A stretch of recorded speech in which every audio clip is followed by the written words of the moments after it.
అంటే ఎవడో రాసినట్టు తన గురించి తనే లెటర్ రాసుకొని నువ్వు నన్ను చూడు, నా కోసం వెతికించొద్దు, నేనే నీ వెంట ఉన్నానని చెప్పలేక ఎంట్రీ ఇచ్చి ఒక అబ్బాయి వెంట ఒక అమ్మాయి పడాలంటే ఆ అబ్బాయి ఆ అమ్మాయి కోసం ఏదైనా చేయాలని నొక్కి చెప్పింది. Right?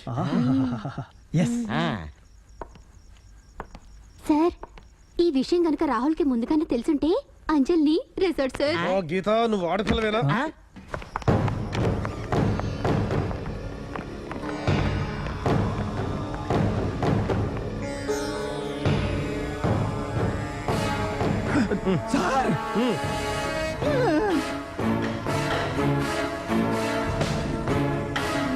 Unprofessional killer. Finger prints పడకూడదని ఈ పేపర్ చుట్టూ వేస్ట్. ఇది అసలు ఈ కత్తి కొన్న ప్లేస్ కనుక మనం ఎంక్వైరీ చేసామనుకో, అసలు ఎవరు పట్టుకున్నారు? ఏంట్రా?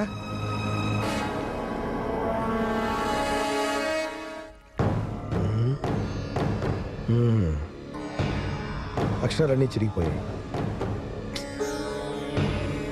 సార్, రాహుల్ గారిని మనం టచ్ చేసామని ఈ కత్తి మనల్ని టచ్ చేయడానికి వచ్చిందంటారా? కాదు నాన్న, ఈ ఇన్వెస్టిగేషన్ ఆపండి అని బెదిరించి నాకు వచ్చింది. ఇప్పుడు అర్థమైంది నాన్న నాకు.